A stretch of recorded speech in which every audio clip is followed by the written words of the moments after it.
Hi welcome to life line. ఈ రోజు TV9 స్టూడియోలో ఉన్నారు doctor Sravanthi from cloves hospital. ఈ డాక్టర్ గారు చాలా రీసెర్చ్ చేశారు. ఎస్పెషల్ గా పిల్లల విషయంలో మాట్లాడుకుంటే పెయిన్లెస్ డెంటిస్ట్రీ పై కూడా రీసెర్చ్ చేశారు. ఇవాళ లైఫ్ లైన్ లో మనం ఈ టాపిక్ గురించి మాట్లాడుకోబోతున్నాం. డెంటల్ ఇష్యూస్ గురించి తెలుసుకోబోతున్నాం. డాక్టర్ గారిని అడిగి మరిన్ని డీటెయిల్స్ తెలుసుకుందాం. హాయ్ డాక్టర్ గారు, వెల్కమ్ టు ఆ స్టూడియో. హాయ్ అండి. డాక్టర్ గారు, మీరు చాలా రీసెర్చ్ చేశారు. ఎస్పెషల్ గా పెయిన్లెస్ డెంటిస్ట్రీ పై కూడా చాలా రీసెర్చ్ చేశారు. ఎంతో మంది పిల్లలకి ఎంతో బంగారు భవిష్యత్తును అందిస్తున్నారు. మరి ఇవాళ మనం మాట్లాడుకునే ఈ టాపిక్ లో భాగంగా లేడీస్ గురించి ఇవాళ మాట్లాడుకుందాం ఫస్ట్ గా. అయితే లేడీస్ గురించి మాట్లాడుకునే ముందుగా ఆ జీవితంలో ఎన్నో మార్పులు జరుగుతుంటాయి, ఎంతో స్ట్రెస్ కు గురవుతుంటారు, లైఫ్ స్టైల్లో ఎన్నో మోడిఫికేషన్స్ జరుగుతుంటాయి. ఇందులో భాగంగా హార్మోన్ ఇన్బ్యాలెన్స్ అనేది బిగ్ ఛాలెంజింగ్ గా మారింది, especially in ladies.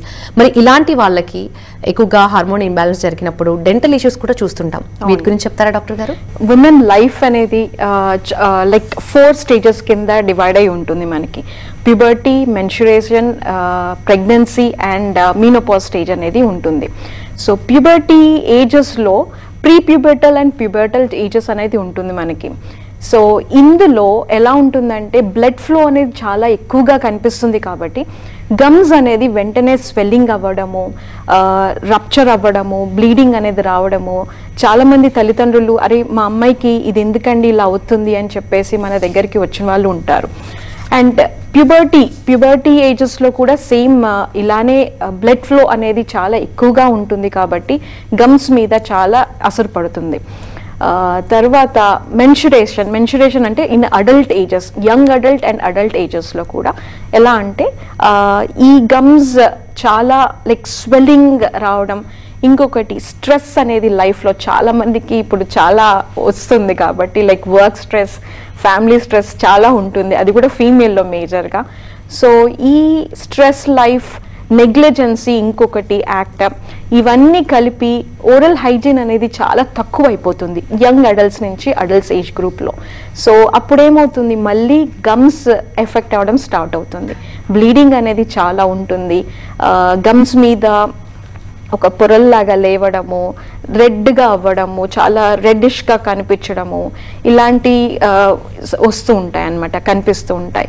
And menopause ఏజ్లో వచ్చే వరకు ఏమవుతుంది అంటే డ్రై మౌత్, అంటే సలైవా అనేది అంటే ఉమ్ము అనేది ఉత్పత్తి అవ్వకుండా ఉంటుంది కాబట్టి డ్రైగా అవ్వడం స్టార్ట్ అవుతుంది. ఈ డ్రైనెస్తో కూడా మళ్ళీ గమ్స్ మీద ఎఫెక్ట్ పడడం స్టార్ట్ అవుతుంది. సో ఈ 4 స్టేజెస్లో మేజర్గా మనకి చూసేది హార్మోనల్ చేంజెస్. ఈ హార్మోనల్ చేంజెస్ వల్ల గమ్స్కి చాలా ఎఫెక్ట్ వస్తుంది.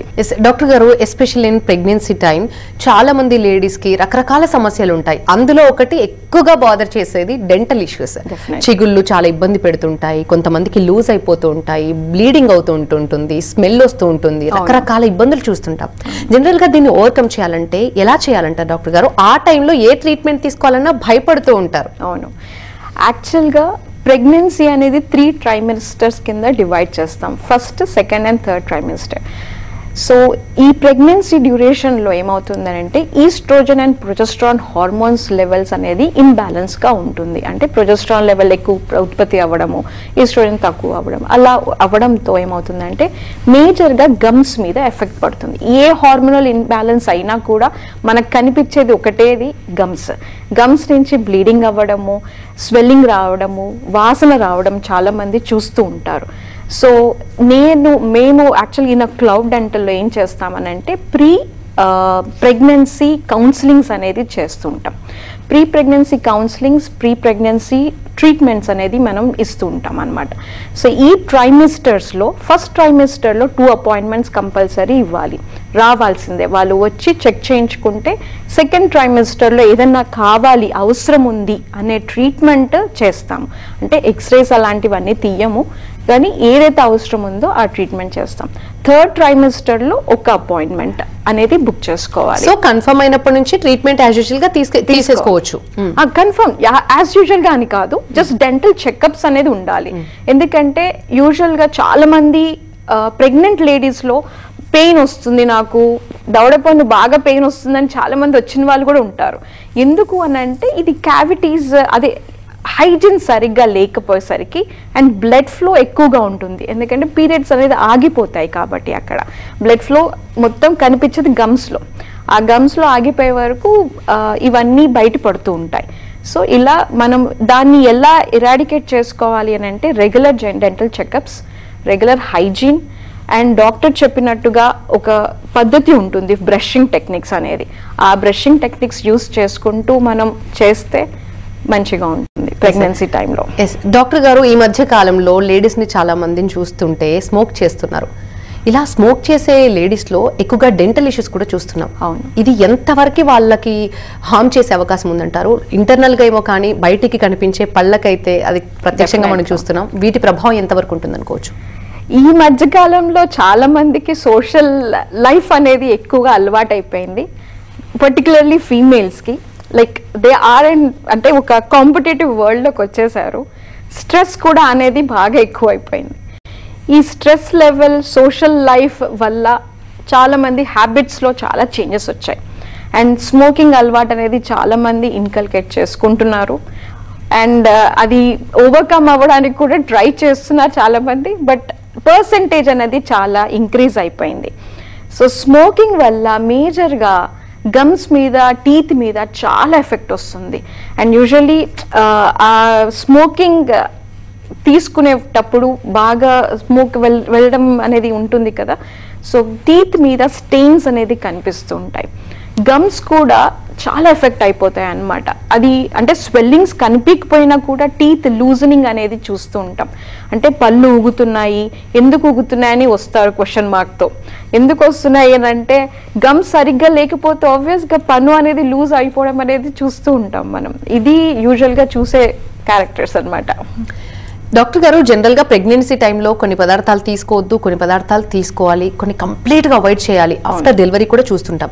ఎస్పెషల్లీ ఇప్పుడు మనం మాట్లాడుకున్నట్టుగా ఈ స్మోకింగ్ ఏదైతే ఉందో ప్రెగ్నెన్సీ టైంలో, ఆఫ్టర్ డెలివరీ కూడా కొంతమందిలో చూస్తున్నాం. డ్యూరింగ్ ప్రెగ్నెన్సీ టైంలో స్మోకింగ్ చేస్తే పుట్టబోయే పిల్లలకి కూడా డెంటల్ ఇష్యూస్ ఏమైనా వస్తాయా డాక్టర్ గారు? ఇప్పుడు ఇందాక మీరు చెప్పినట్టుగా డెఫినెట్గా వస్తాయండి. ఎలా అంటే ఈ స్మోకింగ్ అనేది వద్దు అనే చెప్తాం డ్యూరింగ్ ప్రెగ్నెన్సీ. ఎందుకంటే తల్లికి పిల్లకి మనం చూసుకోవాలి. సో తల్లికి ప్రెగ్నెన్సీలో స్మోకింగ్ అనేది చేస్తున్నారు అని అంటే మాత్రం డెఫినెట్గా ఒక ప్రీ ఎక్లీమియా అనేది ఒకటి ఉంటుంది. దట్ ఈస్ టాక్సెమియా అని కూడా అంటాం మనం ఒక వర్డ్. అది ఏమవుతుందంటే బాడీలో బీపీ రావడం, అంటే ప్రెగ్నెన్సీ టైంలో ఇంకా ఎక్కువగా బ్లడ్ ప్రెషర్ పెరగడము, డయాబెటిక్ అవ్వడము, ఇలాంటివి చాలా చూస్తూ ఉంటాం. థైరాయిడ్ హార్మోనల్ లెవెల్స్ మారుతూ ఉంటాయి. సో ఇది పర్టికులర్గా విమెన్లో అవుతుంటాయి. వెరాజ్ మన చిన్నపిల్లలు అంటే ఇంకా డెలివరీ అవ్వకముందు కూడా ప్రీమెచ్యూర్ డెలివరీ అవ్వడం, స్టిల్ బర్త్ అంటాం, అంటే డెలివరీ అవుతున్న టైంలో బేబీ చనిపోవడం, లేకపోతే ఫీటస్లోనే అంటే గర్భంలోనే పిల్లలు చనిపోవడం అనేది ఉంటుంది.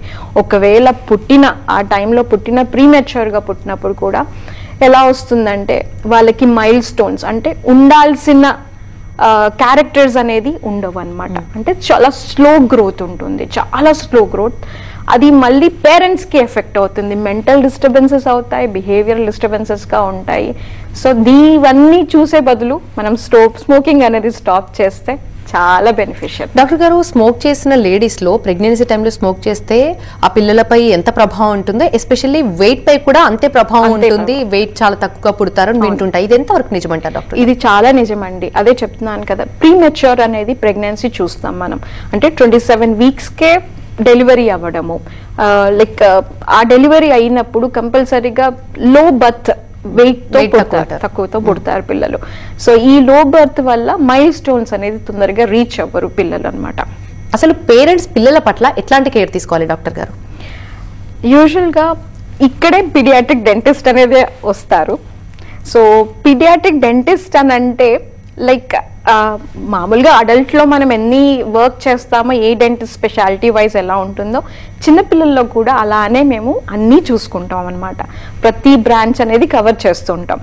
సో చిన్నపిల్లల్లో ఎలా అంటే ఎప్పుడైతే పేరెంట్స్ 6 months అయిపోయాక, అంటే మనకి ఫస్ట్ పాల పన్ను రావడము 6 monthsకి వస్తుంది.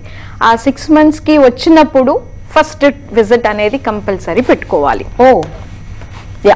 ఫస్ట్ టీత్ మనం చూడగానే కంపల్సరీగా డెంటిస్ట్ దగ్గరికి వెళ్ళాలి. దగ్గరలో ఉండే పీరియాడాంటిస్ట్ అన్నా, లేదు అంటే జనరల్ డెంటిస్ట్ దగ్గరకైనా వెళ్ళి ఫస్ట్ చూపించుకుంటే వాళ్ళు బ్రషింగ్ టెక్నిక్స్ ఒకటి ఎలా ఉండాలి కౌన్సిలింగ్ ఇస్తారు పేరెంట్స్కి. మీరు ఎలా పద్ధతిగా చూసుకోవాలి. అండ్ మీరు పాలు తాగే వయసు ఉంటుంది ఆ టైంలో, సో ఆ పాలు తాగడం ఎలా తాగించాలి ఏంటిది అవన్నీ స్టెప్స్ అన్నీ చెప్తారనమాట. ఓరల్ హైజీన్ ఇన్స్ట్రక్షన్స్ కూడా చెప్తారు. సో ఇవి ఫాలో అవుతే పిల్లల్లో ఫర్దర్గా క్యావిటీస్ అనేది మనం ఇరాడికేట్ చేయొచ్చు, చాలా కంట్రోల్లో చేసుకోవచ్చు. సో దాని తర్వాత మళ్ళీ 1 year అయినాక, అంటే మళ్ళీ ఇంకొక 6 months తర్వాత ఫస్ట్ ఇయర్కి మళ్ళీ ఇంకో విజిట్ పెట్టుకోవాలి. సో ఎవరికైనా, మీకైనా నాకైనా ఎవరికైనా 6 months every time dental visit అని పెట్టుకుంటే ఆ ఓరల్ హైజీన్ అనేది మెయింటైన్ చేసుకున్నామంటే హెల్త్ మొత్తం బాగుంటుంది. లైఫ్ లైన్లో బ్రేక్ తీసుకుందాం, చూస్తూనే ఉండండి TV9.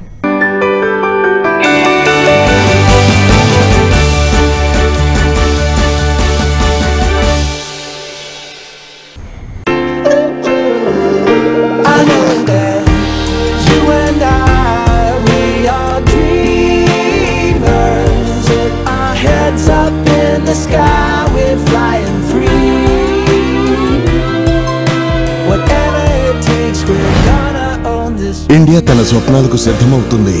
ఇక ఇదిగో మీ స్వప్నాల సవారీ. Introducing the all new Skoda Kylaq. Own your dream. Skoda. Sir, మొదటి కాఫీ అమ్మ కోసం. మన ఆత్మీయులు వెంట ఉన్నప్పుడే అది అవుతుంది శుభారంభం. అందుకే ముథూట్ ఫైనాన్స్ ఎన్నో ఏళ్లుగా అందిస్తుంది మీ ప్రతి శుభారంభంలో ఆత్మీయులు ఇచ్చే నమ్మకాన్ని. మా అమ్మాయి పెళ్లి కూడా అయిపోతే నా బాధ్యతలు అన్ని పూర్తి అయినాయి. అందుకే మేము VIPShadi.com లో రిజిస్టర్ అయ్యాం. వారి top rated consultants best profiles చూస్తారు. VIPShadi.com ఇప్పుడే రిజిస్టర్ చేసుకోండి. ఇట్లా బిజినెస్ పేరా ఖాళీ గల్లా పెట్టే నిండాలి, టాయకు నవ్వాలి. ఇది సరిపోదు రాజా, నీ టుక్ టుక్ scooter rocket ఎప్పుడైతది.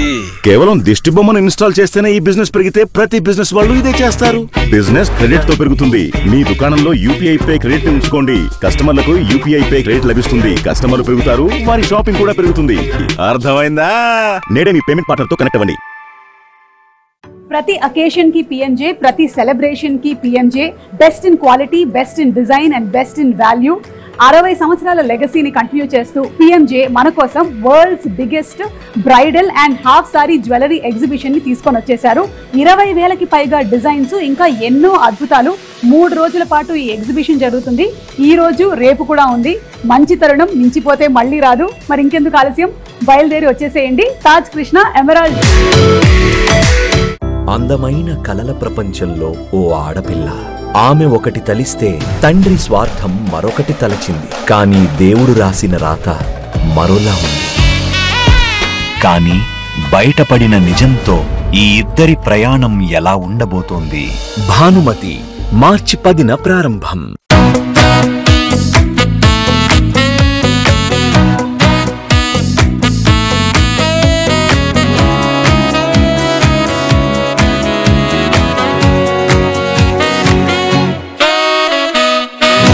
Perfectly styled weddings. Raymond, the complete man. నా వోల్టా స్మార్ట్ ఎయిర్ ఏసీ. ఇది సూపర్ సైలెంట్ గా నడుస్తుంది మరియు దాని స్లీప్ మోడ్ శరీరం అవసరం ప్రకారం గదిని చల్లగా ఉంచుతుంది. సో స్మార్ట్, గోల తక్కువ, పని ఎక్కువ.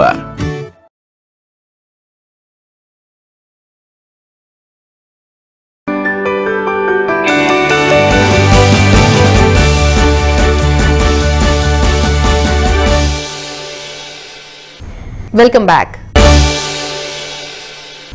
కొంతమంది లైఫ్లో పళ్ళ సమస్యలు వస్తే కానీ, క్యావిటీస్ వస్తే కానీ, లేదంటే పళ్ళు ఊడిపోతే కానీ, లూజ్ అవుతే కానీ అప్పుడు వెళ్తారు డాక్టర్ దగ్గరికి.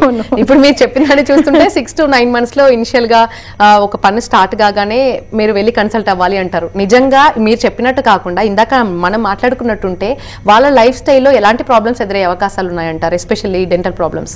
చిన్నపిల్లల్లో యాక్చువల్గా ఏమవుతుందంటే నవడేస్ మన ఇప్పుడు రోజుల్లో ఎలా అంటే ఫ్లోరిడేటెడ్ టూత్ పేస్ట్ అనేది యూస్ చేస్తున్నాం పేరెంట్స్. అంటే కొంచెం అవేర్నెస్ వస్తుంది అందరికీ, లేదు మా పిల్లలకి ఇంత చూసుకోవాలి, ఇలా చూసుకోవాలి అని చెప్పేసి.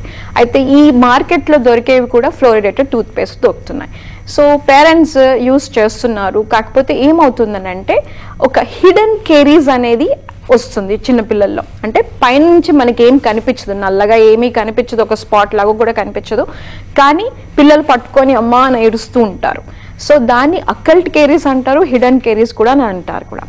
సో ఈ కేరీస్ని మనము ఎలా డయాగ్నోస్ చేయాలి అంటే వాళ్ళు డాక్టర్ దగ్గరికి వస్తేనే మనం ఎక్స్రే అనేది తీస్తాం. చిన్న ఎక్స్రే తీస్తే తెలుస్తుంది మనకి, ఓహో అది పైనుంచి ఇప్పుడు ఐస్బర్గ్ ఉంటుంది మనకి, ఐస్బర్గ్ చూడంగానే చిన్నగా కనిపిస్తుంది, లోపల మాత్రం ఇంత పెద్దగా ఉంటుంది. So like wise the same thing అనమాట. పైన టీత్ మీద ఏం కనిపించదు కానీ కింద నుంచి మాత్రం పెద్ద క్యావిటీ ఉంటుంది. ఆ క్యావిటీ వల్ల కింద బ్లడ్ ఫ్లషింగ్ ఎక్కువగా ఉంటుంది. సో ఆ ప్రెషర్ తట్టుకోలేరు చిన్నపిల్లలు. కంపల్సరీగా ట్రీట్మెంట్స్ అనేది అక్కడ తీసుకోవాల్సి వస్తుంది. అండ్ మన క్లబ్లో బ్రషింగ్ అంటే మన పేరెంట్స్ ఒక ఆందోళనకు గురవుతుంటారు, లైక్ మా అబ్బాయి ఎంతసేపు బ్రష్ చేస్తున్నారు, ఇది కరెక్టేనా కాదా అని చెప్పేసి. సో యూజువల్గా వాళ్ళ కోసమని మనం పర్టికులర్గా ఒక టూత్పేస్ట్ రీసెర్చ్ చేసి మేము చేసాము. అందులో కలర్ చేంజింగ్ అని ఉంటుంది. అంటే 2 minutes యూజువల్గా మనకి 2 minutes కావాలి బ్రషింగ్కి. ఈ 2 minutes దాటలేదనుకోండి కలర్ చేంజ్ అవ్వదు, 2 minutes దాటితే కలర్ చేంజ్ అవుతుంది. అప్పుడు పేరెంట్స్ కొంచెం నా కొడుకు కూతురు చేసుకున్నారు అనేది, బ్రషింగ్ చేసుకున్నారు అనేది వస్తుంది. డాక్టర్ గారు, జనరల్ గా బ్రషింగ్ టైం అనేది ఎంత వరకు ఉండాలి? ఇప్పుడు మీరు చెప్పారు 2 minutes ఉంటే అది పర్ఫెక్ట్ టైం, కలర్ చేంజ్ అవ్వడానికి ఆస్కారం ఉంటుంది అని చెప్పారు. కానీ కొంతమంది పేరెంట్స్ పిల్లలపై చాలా ఫోర్స్ఫుల్ గా 5 to 10 minutes చేయాలా, ఇది తెల్లగా అవుతాయి, బాగుంటాయి, బాగా పనిచేస్తాయి, క్యావిటీస్ రావు అంటారు. ఇది నిజమేనా డాక్టర్ గారు? అసలు అపోహ అనుకోవచ్చా? ఇది అపోహ, ఇట్స్ మిత్. అపోహనే ఇది యాక్చువల్గా. యూజువల్గా మనము 20 grams అనేది ప్రెషర్ ఇవ్వాలి టీత్ మీద. అంటే బ్రష్ అనేది అట్లా ఫెదర్ లైట్గా ఉండాలి మనకి టీత్ మీద. గట్టిగా తోమేస్తే ఏమవుతుంది, పన్ను అనేది అరిగిపోతుంది. ఎనామెల్ అనేది పైన పొర మనకు తెలిసిందే. ఎనామెల్ టీత్ మీద ఉండే పైన పొర వెరీ స్ట్రాంగ్ మెటీరియలే, కానీ బాగా రుద్దితే మాత్రం కంపల్సరీగా వెళ్ళిపోయే ఛాన్సెస్ ఉంటుంది మనకి. అది కూడా ఎస్పెషలీ ఇప్పుడు టీత్ అండ్ గమ్ ఈ ఏరియాలో చాలా సెన్సిటివ్ పార్ట్ ఉంటుంది అనమాట. అంటే ఎనామల్ అక్కడ ఎండ్ అయిపోతుంది కాబట్టి చాలా సెన్సిటివ్గా ఉంటుంది. చాలా మంది వాళ్ళకి చూస్తూ ఉంటాం మనం పెద్దవాళ్ళలో, పన్ను ఇట్లా గుంతలాగా ఫామ్ అవ్వడం. సో అరిగిపోయాయి పన్ను అక్కడికి టక్మని ఇరిగిపోతుంది. డాక్టర్ గారు, ఇంత బ్రష్ చేయడం వల్లే పళ్ళు అరిగిపోయాయి అనుకోవచ్చా, లేదంటే బాగా తినటం వల్ల? లేదు, బ్రష్ గట్టిగా చేయకూడదు. దట్స్ వాట్, బ్రష్ గట్టిగా చేయకూడదు. 2 minutes టైం పెట్టుకోవాలి, గట్టిగా చేయకూడదు. 20 grams ఆఫ్ ప్రెషరే ఇవ్వాలి అంతే.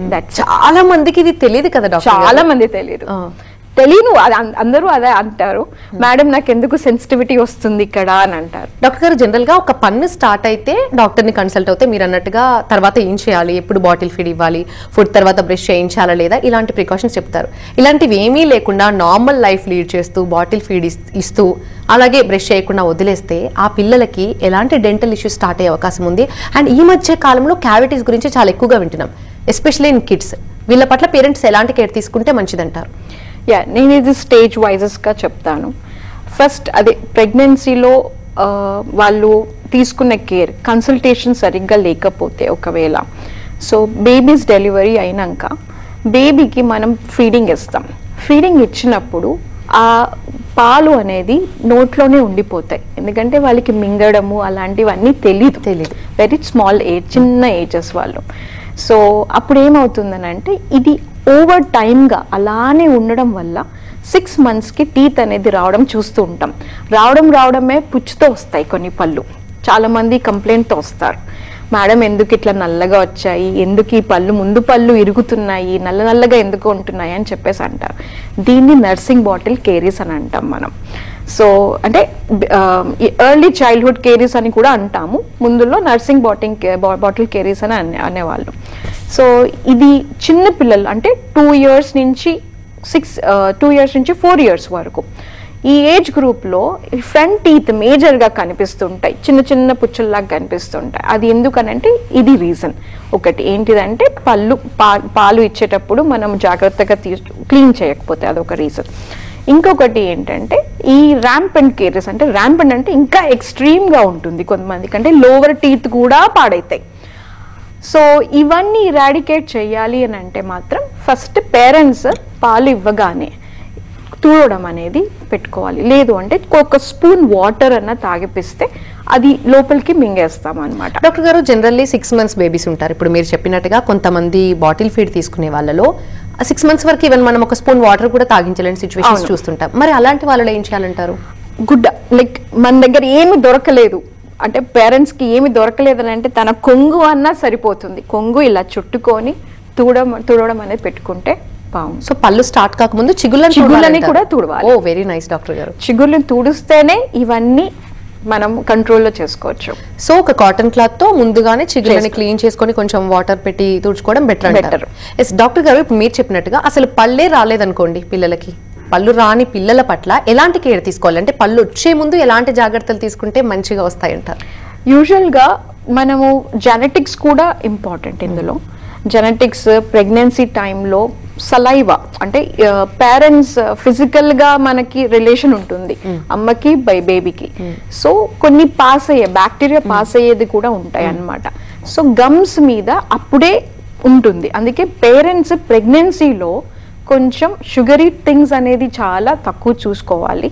అంటే డైట్ కంట్రోల్ చేసుకోవాలి, ప్రోటీన్ ఫుడ్ ఎక్కువ తీసుకోవాలి. ఇలాంటివన్నీ చేస్తే పిల్లలకి అంటే పుట్టబోయే పిల్లలకి బాగుంటుంది. అండ్ గమ్స్ విషయంలో వచ్చే వరకు క్లీనింగ్ చేసుకోవాల్సి వస్తుంది. అండ్ మనకి చిన్న బ్రషెస్ కూడా దొరుకుతూ ఉంటాయి అప్పుడప్పుడు, ఆ క్యాప్ బ్రషెస్ తో కూడా మనం క్లీన్ టూత్ పేస్ట్ యూస్ చేయకుండా 1 year తర్వాతనే టూత్ పేస్ట్ ఎప్పుడైనా సరే చిన్నపిల్లల్లో 1 year తర్వాత టూత్ పేస్ట్ యూస్ చేయాలి. ఆ 1 year లోపల ఉన్న వాళ్ళకి మాత్రం జస్ట్ రెగ్యులర్ గా క్లీన్ చేసుకుంటే సరిపోతుంది. టంగ్ ని కూడా క్లీన్ చేసుకోవాలి. డాక్టర్ గారు, ఆర్థోడాంటిక్ ట్రీట్మెంట్ గురించి కూడా వింటుంటాం. ఇది ఎస్పెషల్లీ ఇన్ కిడ్స్ లో ఎలా వర్కౌట్ అవుతుందంటారు? ఆర్థోడాంటిక్ ట్రీట్మెంట్స్ అనేది ప్రివెంటివ్ ఆర్థోడాంటిక్స్ ఉంటుంది ఒకటి, అండ్ ఇంటర్సెప్టివ్ అనేది ఉంటుంది. ఇంటర్సెప్షన్ అనేది అని అంటే మనం ముందు జాగ్రత్తగానే చూస్తాం అన్నమాట. చిన్నపిల్లల్లో ఎలా ఉంది, టీత్ అమెరికా ఎలా అనిపిస్తుంది, మాల అలైన్మెంట్ ఎలా ఉంది అని చెప్పేసి. సో ఇది ఎప్పుడు స్టార్ట్ అవుతుందంటే 6 నుంచి 12 years ఏజ్ గ్రూప్లోనే మనం ఈ ఇంటర్సెప్టివ్ ఆర్థోడాంటిక్స్ చూస్తుంటాం. కొంతమందికి పేరెంట్స్ అనుకుంటారు, అరే పల్లె కదా, చిన్నపిల్ల పల్లె కదా, ఊడిపోతున్నాయి కదా, ఏం కాదులే అని చెప్పేసి అని అనుకుంటారు. కానీ ఇది మన పాల పళ్ళు అనేది న్యాచురల్ స్పేస్ మెయింటెనెన్స్ అంటాం మనం. అంటే ముందు ఈ పళ్ళు వచ్చి తర్వాత పర్మనెంట్ టీత్ అనేది వస్తుంటాయి మనకి. ఈ పర్మనెంట్ టీత్కి స్పేస్ అనేది మెయింటైన్ చేస్తుంటుంది అనమాట ఈ పాల పళ్ళు. ఇవి కానీ ముందే ఊడిపోయాయి అనుకోండి, మనకు స్పేసే దొరకదు అక్కడ. సో వచ్చే పన్ను అడ్డదిడ్డంగా వస్తూ ఉంటాయి. సో దీన్ని మనము అమెరికాని ఫస్టే ఎరాడికేట్ చేసుకోవాలి. ఎలా? ఇంటర్సెప్టివ్ ఆర్థోడాంటిక్స్ అంటాం. సో ఇది మనము క్లౌ డెంటల్లో ప్రాక్టీస్ చేస్తుంటాము. మా ఆర్థోడాంటిస్ట్ కూడా అందరూ సర్టిఫైడ్ డాక్టర్స్ ఉంటారనమాట. సో మనం చేస్తున్నాము అండ్ ప్రాక్టీస్ చేస్తున్నాము. చాలామంది పేరెంట్స్ యూఎస్ నుంచి కూడా, అంటే వేరే కంట్రీస్ నుంచి కూడా వచ్చి ఇది ట్రీట్మెంట్ తీసుకొని మరీ వెళ్తున్నారు. సో దీన్ని మనము క్లౌ డెంటల్లో చాలా మంచిగా ప్రాక్టీస్ అవుతుంది. యాక్చువల్గా చిన్నపిల్లల విషయంలో చేస్తే చాలా బాగా ప్రాక్టీస్ అవుతుంది. డాక్టర్ గారు, అసలు క్లౌని ఎందుకు చూస్ చేసుకోవాలంటారు? క్లౌ డెంటల్లో ఎలా అంటే మేము ఒక సెగ్రిగేటెడ్ సిస్టమ్ అండ్ ఒక సిస్టమ్ వైజ్ వెళ్తూ ఉంటాము. వీ హ్యావ్ లైక్ మాకు ఎలా ఉంటుందంటే మల్టీ డిసిప్లినరీ సిస్టమ్ ఉంటుంది. ఇక్కడ డాక్టర్స్ స్పెషాలిటీ వైజ్ ట్రీట్మెంట్స్ జరుగుతూ ఉంటాయి. వాళ్ళు ఎలా అంటే లైక్ ఒక స్పెషాలిటీకి ఒక స్పెషాలిటీ డాక్టరే సంబంధంగా యూజ్ చేస్తుంటాం. ఇంకొకటి ఏంటంటే 24 hours హెల్ప్ లైన్ ఉంటుంది మనకి. కాల్ సెంటర్ ఉంటుంది, కంపల్సరీగా కాల్స్ అటెండ్ అవుతాయి. పేషెంట్కి ఏదైనా ప్రాబ్లం ఉన్నా కూడా కంపల్సరీగా అటెండ్ అయ్యి ఏ డాక్టర్ పర్టికులర్గా ఉన్నారో ఆ డాక్టర్ని మాత్రం కాంటాక్ట్ చేసి పేషెంట్కి కూడా చూపిస్తాం. ఇంకొకటి మాకు ఎలా అంటే ఇక్కడ స్టెరిలైజేషన్ మెథడ్స్ ఉంటాయి. సో అది 10x అంటే 10 times more 4 step స్టెరిలైజేషన్ అనేది మేము చేస్తూ ఉంటాం అనమాట. అండ్ ఇందులో ఏఐ సిస్టమ్ కూడా యూజ్ చేస్తుంటాం. డోరీ అని ఉంటుంది. ఆ ఏఐ సిస్టంలో ఎలా క్లీన్ చేస్తున్నారు అనేది కూడా మనకు తెలిసిపోతుంది. దీనిలో ఏసెప్సిస్, ఏసెప్టో అనేది, అంటే ఏసెప్సిస్ అంటే అందరికీ తెలిసిందే, అంటే సర్ఫేస్ క్లీనింగ్ అనేది తెలుస్తుంది. ఏసెప్టో అంటే ఈవెన్ పైప్స్తో సహా మేము క్లీన్ చేస్తాం అనమాట. అంటే అంత స్టెరిలైజేషన్ అవుతుంది. వేర్ ఒక క్రాస్ ఇన్ఫెక్షన్ అనేది 100% ఇరాడికేటెడ్, అది చూస్తుంటాం మేము స్పెషల్గా. ఇది మేజర్గా ఇంపార్టెంట్ అనమాట. డెంటల్లో చాలామంది భయపడుతుంటారు, అమ్మో ఇది ఈ మౌత్ మీరు నాకు పెట్టారు కదా, ఇంకెవరికైనా పెడతారేమో, లేకపోతే ఎవరిదో వాడింది నాకు వాడుతున్నారేమో అని ఒక మైండ్ సెట్తో వస్తారు చాలామంది పేషెంట్స్. కానీ మేము పర్టికులర్గా ఈ క్రాస్ ఇన్ఫెక్షన్స్ అనేది లేకుండా 100%గా ఇరాడికేట్ చేసేటట్టు ప్రాక్టీస్ చేస్తూ ఉంటాం. సో అందుకే క్లౌ అనేది మేజర్గా చూస్ చేసుకోమని నేను అంటూ. థ్యాంక్ యూ డాక్టర్ గారు, థ్యాంక్స్ ఫర్ బీయింగ్ హియర్. ఇది వాటి లైఫ్ లైన్. చూస్తూనే ఉండండి TV9.